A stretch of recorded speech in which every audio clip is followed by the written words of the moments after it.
In this video, we explore the world of computer hardware and device drivers, looking at how Windows and Linux handle the hardware you rely on every day. Have you ever wondered if the hardware running on Windows will work on Linux? Let's dive into how these operating systems manage your devices and software. In this video, we'll cover what drivers are, how they work, the differences between driver management in Windows and Linux, and whether your devices will work after switching. Many of you are considering a switch to Linux, but worry about compatibility for your hardware, like graphics cards or printers. We're here to clear up that uncertainty. So what exactly is a driver? It is a small software program that acts as a translator between your operating system and your physical hardware. Think of a driver as a translator. If you speak Indonesian and your hardware speaks Japanese, the driver ensures you can communicate so the device knows what to do. Drivers have four main functions: identifying the device to the OS, translating commands into a language the device understands, sending instructions, and relaying data back. Beyond just translation, drivers also introduce the hardware's capabilities to the system and relay status updates like, quote, paper out or low ink as notifications on your screen. Let's look at a mouse. You move it, the sensor sends data to the driver, which calculates the pointer's movement on your screen.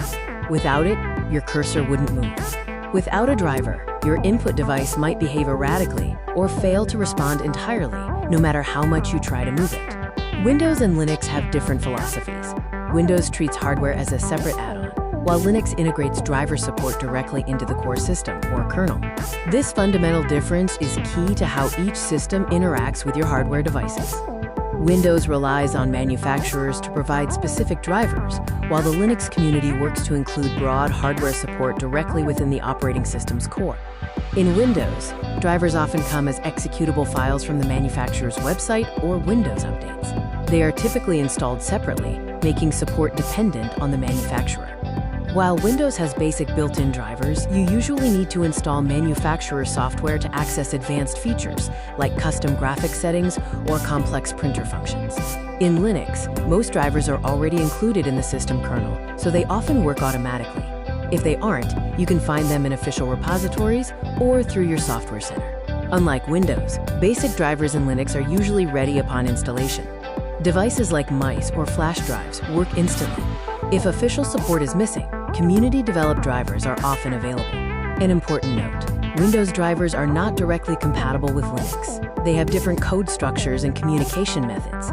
While some niche tools like NDIS wrapper exist for network cards, they are rarely used today. Remember, you cannot simply copy a Windows driver to Linux. The formats and architectures are fundamentally incompatible, and modern Linux support has made those old workarounds largely unnecessary. The good news is that most Windows-compatible hardware will also work in Linux. The level of functionality simply depends on the specific hardware, manufacturer support, and community development. While most devices work, functionality can vary. Some might need extra configuration, while others may not be supported at all, though this is becoming increasingly rare. Many common devices are 100% compatible, including keyboards, mice, flash drives, and standard networking equipment.